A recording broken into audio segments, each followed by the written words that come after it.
Dekat ni handling firm molek ni. Sebab dia walaupun dia SUV, kalau kita tengok dari luar dia agak rendah sikit. SUV dia SUV line sikit. Macam pengerti bas pun tinggi kan. Dia tayar dengan wheel arch dia tu banyak renggir. Kalau macam Trust ni, kalau kita tengok molek, kalau tengok dari luar, dia memang rendah sikit. Uish, masa ni. So dia tak ada terbolek lah. Terbolek. Tekan pergi. Suspension dia tahu tak? Walaupun dia SUV kan, suspension dia memang lembut. Tak boleh rasa duduk tepi lembut. Yes. Okey, untuk kereta produk Trust ni sesuai kepada yang budget pun sesuai, yang kahwin pun sesuai juga. Wah, dengar tu. Sebab apa? Okey. Sebab kereta ni dekat boot belakang tu, unit belakang dia 471 liter. Nak sama dengan Beza. Walaupun SUV macam Activa dia kecil kan.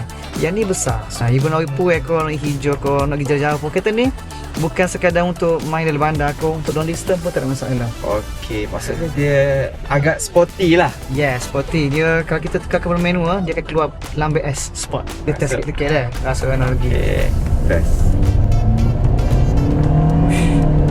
Uish. Oh, Ni tak kira apa lagi ni. oh laju. Tak main gear lagi tu. Kita main lagi. Bagi menu Okey. Okey, ni S.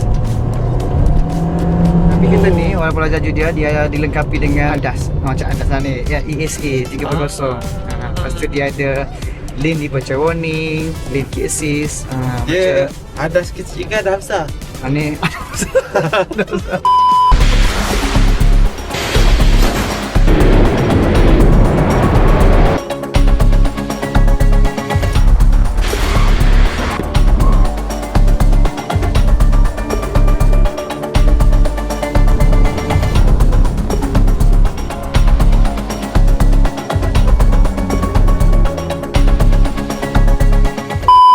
masuk lane tak perlu segenah, dia kena betul steering tu. Harga dia tu dengan spek yang bagi produk bagi yang safety, lepas tu teknologi semua ni, aircon full digital, lepas tu electric brake, ada rear disc brake. Pakcik tak usah takut lah, cuaca wayar je. Kira boleh buka Apple CarPlay direct. Boleh, kereta ni boleh kecek kan? Boleh kecek? Ya. Boleh kecek. Dia bisa lel. Ni ada ni. Tak bisa dia ni.